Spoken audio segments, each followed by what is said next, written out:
Hello my dear students, welcome back to the quick series of revision and solving question at Banzer classes। तो मैं आपकी faculty आपकी teacher यहाँ पर विशी गौर जो आपको बायो के क्वेश्चंस यहाँ पे सॉल्व करवाने वाली हूँ। और जैसे कि मैंने आपको प्रॉमिस किया था कि हम नेक्स्ट क्लास में स्टार्ट करने वाले हैं ह्यूमन फिजियोलॉजी के टॉपिक्स। तो पहला ह्यूमन फिजियोलॉजी का टॉपिक जो आज हम यहाँ पर डिस्कस करेंगे that will B breathing and exchange of gases. चलिए, तो आई होप आपका प्रिपरेशन बहुत अच्छा चल रहा होगा। जैसे मैंने आप लोगों को पहले भी कहा था कि अभी तक अगर चैनल आपने सब्सक्राइब नहीं किया है बंसल नीट, तो आपको इसे सब्सक्राइब करना है, आपको अपना नोटिफिकेशन ऑन करना है। जब भी मेरे क्वेश्चंस का सीरीज़ आए या बाकी टीचर्स के क्वेश्चन का सीरीज़ आए तो आपको नोटिफिकेशन टाइम पर मिल सके। और जैसे आप देख पा रहे हैं कि हम कम से कम टाइम कंज्यूम करते हुए different type of diversity of questions यहाँ पे सॉल्व कर रहे हैं, ताकि आपका समय जो है हमें पता है बहुत इम्पॉर्टेंट है। लास्ट मोमेंट नीट की प्रिपरेशन चल रही है, तो बस उसमें थोड़ी सी हेल्प हमारी तरफ से, जहाँ पर जितना हो सके उतना एग्ज़ाम के टाइम पर आपकी क्वेश्चन सॉल्विंग अप्रोच को हम और इजी कर सकें और आपका ड्रीम कॉलेज आपको इसी साल दिलवा सके। चलिए, सो इसी सीरीज़ में जैसे मैंने आपको बोला, आज हम जो टॉपिक डिस्कस करने वाले हैं that will be breathing and exchange of gases. So पहला क्वेश्चन आप देख पा रहे हैं, my favourite, a match the column. और यह मैच द कॉलम है कुछ वॉल्यूम से और उनके डिस्क्रिप्शन से। तो यहाँ पर जो वॉल्यूम्स और उनके डिस्क्रिप्शंस हैं आप देख पा रहे हैं, volumes are very important. Class में रेगुलर जुड़े, क्लास में कुछ क्वेश्चंस के आंसर्स भी आप चैट बॉक्स में डाल सकते हैं।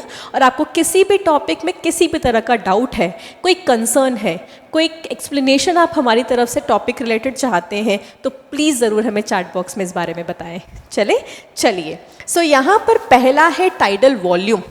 तो आप देख पा रहे हैं कि एक तरफ आपको दो जगह पर दिख रहे हैं उनका वॉल्यूम का अमाउंट और दूसरी तरफ आपको दिख रहा है उनका एक्सप्लेनेशन। तो जब भी हम टाइडल वॉल्यूम के बारे में बात करें तो हमें पता होना चाहिए कि जो टाइडल वॉल्यूम है, क्या वो वॉल्यूम है जो नॉर्मल एक ह्यूमन बीइंग ब्रीथ करता है during the inhalation and the exhalation process. Correct?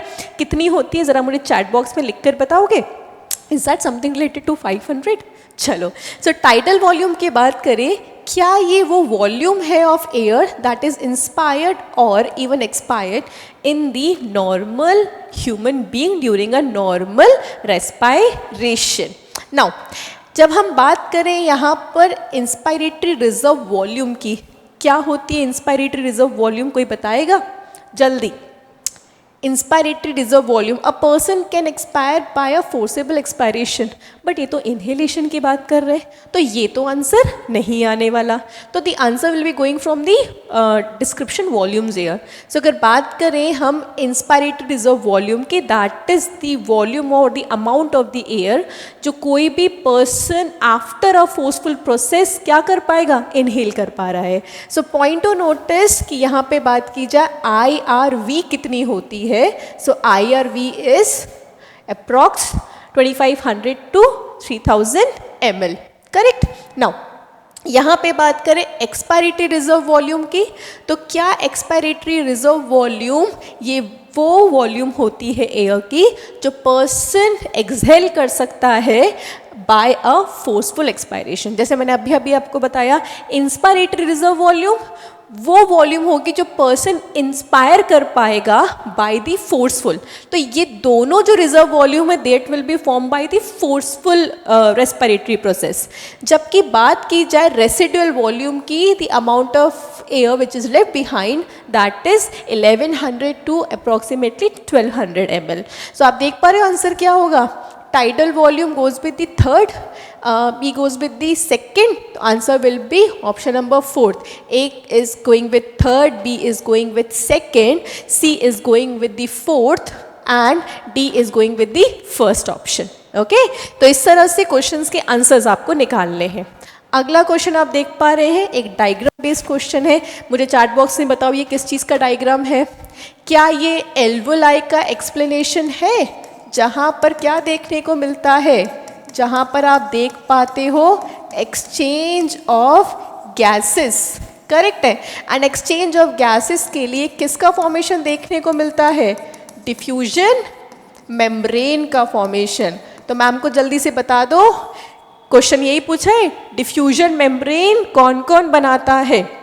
क्या डिफ्यूजन मेम्ब्रेन में एल्वेलाई के स्पेशल सेल्स पार्टिसिपेट करते हैं, दैट इज एन एपिथेलिया। क्या यहाँ पर बेसमेंट मेम्ब्रेन भी होती है, और क्या यहाँ पे ब्लड वेसल्स मेजरली कैपिलरीज का एपिथेलिया भी पार्टिसिपेट करता है। सो ऑन दैट बेसिस आप देख पा रहे हो दीज आर एल्वेलाई। एल्वेलाई के नीचे की मेम्ब्रेन के बारे में स्पेसिफिकेशन हमसे पूछा है, तो हमें सिर्फ दो ही चीज़ें बतानी है, ए एंड दी बी। चलो चैट बॉक्स में आप लोगों को इसका आंसर डालना है। अगर हम यहाँ पे बात कर रहे हैं कि जो मेम्ब्रेन है वहाँ उस मेम्ब्रेन के अंदर जो ये वाले सेल्स अवेलेबल हैं, ये सेल्स किसके हैं, ये सेल्स एल्वेलाई के हैं कि ब्लड कैपिलरीज या वेसल्स की तरफ के हैं, जल्दी से बता दो। और यहाँ पर ये इन सेल्स को भी स्पेसिफाई करने की बात कर रहे हैं, तो क्या यहाँ पर ये जो ए है that is the endothelium of the blood capillaries, ये वाली, ये जो है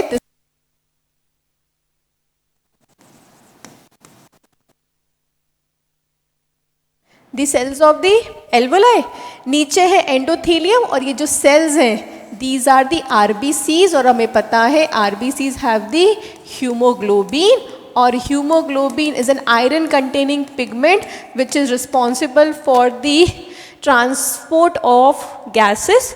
ऑक्सीजन के साथ बाइंड करके ऑक्सी हीमोग्लोबिन बनाएगा, करेक्ट है। तो जल्दी से बता दो कि हीमोग्लोबिन के साथ ऑक्सीजन जो है वो बाइंड करके कितना परसेंट जो है वो हीमोग्लोबिन के साथ बाइंड करके, मतलब ऑक्सी हीमोग्लोबिन की फॉर्म में सेल्स तक ट्रांसफर होता है। आज का क्वेश्चन आप सबके लिए। सो आंसर आ गया। इस क्वेश्चन का आंसर क्या होने वाला है, ऑप्शन नंबर 4। नेक्स्ट इज एक क्वेश्चन है जहां पर आपको मल्टीपल ऑप्शंस देखने को मिल रहे हैं, again related to the breathing. जब हम ब्रीदिंग के बारे में यहाँ पर बात कर रहे हैं तो पहला हमें देखो यहाँ मार्क करना है सबसे पहले कि this is related to the inhalation process, that is the inspiration process. और इंस्पायरेशन प्रोसेस से रिलेटेड कौन से स्टेटमेंट्स यहाँ पे करेक्ट है हमें वो आइडेंटिफाई करने हैं। तो पहला स्टेटमेंट यहाँ पर है that inspiration occurs when the intra pulmonary pressure is low and as compare to the then the atmospheric pressure. क्या हम बात करें हमारे कंडक्टिंग जोन की एंड देन लंग्स, तो क्या ये बात बिल्कुल सही है कि the air will be moving from their high concentration that is high partial pressure to the low partial pressure.